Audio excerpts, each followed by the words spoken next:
Hello everyone, welcome back to another episode of Directors and Dragons. Today I am doing something slightly different. I am showing you my designs for different D&D classes and races in Lego. This is something I haven't really seen done before, and it's something quite different. So I'm just trying it out. So this one here, first one here we have is a Dwarven Fighter. Probably specialising in heavy weapons. So how I built this is the pants. I like them because they've got the red streaks here and they add depth. I'm just going to lower the camera a little bit.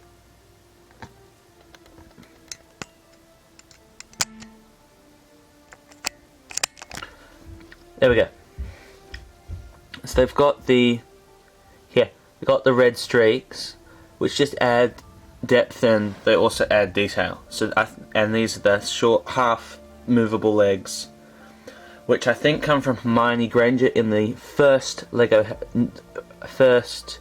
series of the new Harry Potter Lego minifigures. Then we have the torso, which is a turned around backwards, Dragon Knight from the, I think it's a 2011 Castle Knights sets. Then we have the helmet, which is from the same, it's a black, just a helmet from the Castle Knights with a black cape. You have normal grey arms, you can get these heaps of places. I think these are from Rocket Raccoon, and brown hands, which I think I took from Groot. The axe build is the same as one of Gimli's axes. It's two of the half axe blades on a short brown lightsaber piece. Yep, so that is Dwarven Fighter. Next one coming up. Okay, here we have a Elven Bladesong Wizard, a High Elf Bladesong Wizard. So I'm really happy with this one because it used a lot of the new pieces. The hair, this sort of fraying hair piece but with the ears, is actually from Griphook in the new second Harry Potter series. And Griphook is actually quite important because we use pieces from Griphook in a couple of these figures. Torso is a backwards Professor Sprout t-shirt from that dress top half. But I turned it backwards, so if you look around, if we look at the back, you can see Professor Sprout's front. But here, the pattern looks really nice and elvish, and the sort of dirty scarf really works as well. So that and the arms both come from that set. The legs, you can see here, are Ayla Secura's from the clone tank thing. The sword is just a standard silver katana, and the blue power blast piece to represent his wizardness is, I think I got it from one of the Avengers Infinity War lines. The face is Boba Fett's, I think, from the Han Solo and Carbonite set, I think the most recent one. And the cloak is just a brown fairy cape, I think from the CMF series, the Turkish Archer. Okay, next one. So here we have an Eladrin Ranger. This is something I hadn't seen anyone do in Lego before, so I wanted to try it. And I've actually used the Gamora face piece, because it's the nice green tones that's got the texture as well, which you see on a lot of Eladrin pictures. So the face and the hands and the legs all come from the 2018 Battle on Titan set from the Infinity War line. The plant accessory is the head of the Mandrake from the Professor Sprout figure from the new Harry Potter series, and the silver crossbow and brown quiver here are from the Castle Knight sets. Green hands face, yep, that's Gamora. So are the legs and the torso here. This is a backwards Han Solo torso. This one, the Hoth, the brown winter jacket. I thought the cool leather texture and the scarf worked really well. And the belt sort of fades quite nicely into the Gamora hip piece. If you can't see it, I'm just going to remove the accessories here.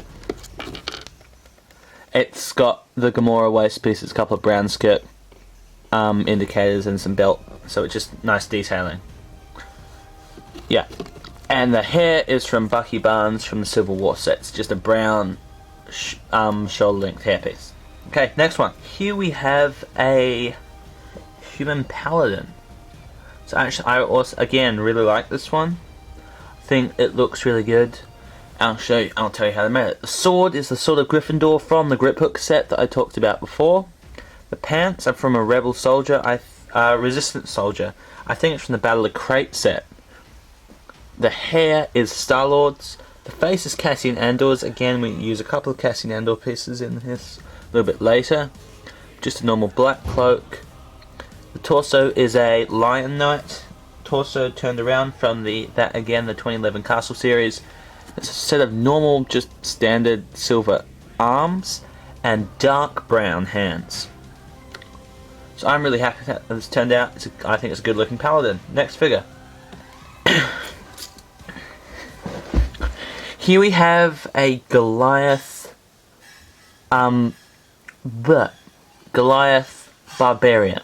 I wasn't really sure how to do the height, so I just sort of conveyed it in the rough features and the rough features, so they convey the barbarianness. So the weapon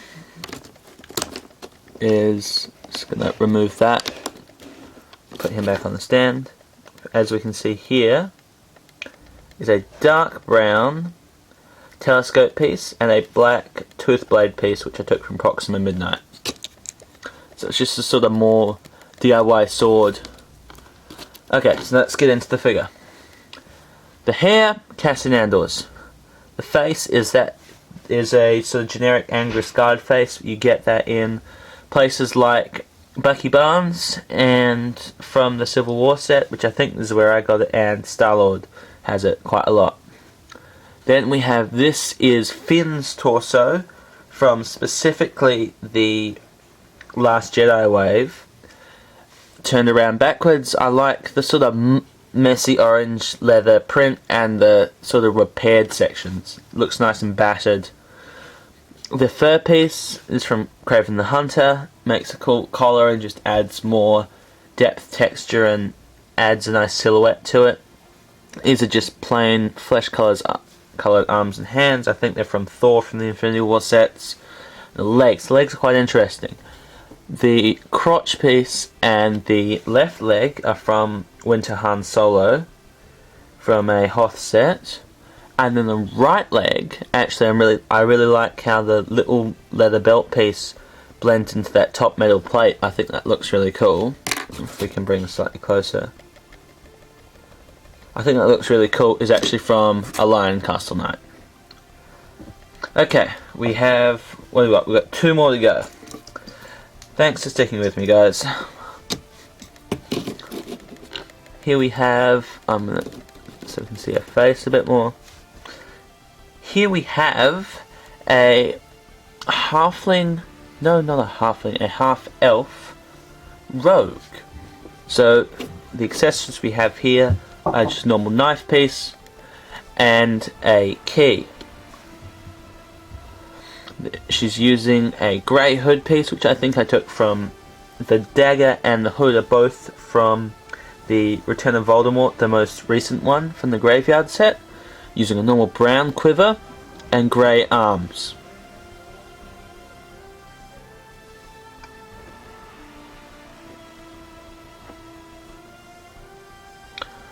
Using a normal brown quiver and just standard grey arms. Again, you can get those grey arms from the Harry Potter set. Just unpainted, unedited brown legs, the key, and normal flesh hands. The torso is interesting. Here is actually Gamora's torso turned backwards from the most recent iteration of it from the Infinity War sets. And that is it for the rogue. Here we have our final figure, is a human bard. So for this, I'm quite happy with it. I've used 10 arms from, you can get them in a lot of places. I think these ones are off my Finn figure that I used the torso from in the Barbarian. Normal flesh coloured hands. This is Tony Stark's face from the most recent one. It does have the HUD at the back, but that's just covered up by the hairpiece. The hairpiece is David Kowalski's from the Harry Potter line, or Cedric Diggory's. That brown sort of dog trainer hairpiece. The torso is from most recent Newt Scamander in the suitcase set. You can also get David Kowalski's hairpiece there.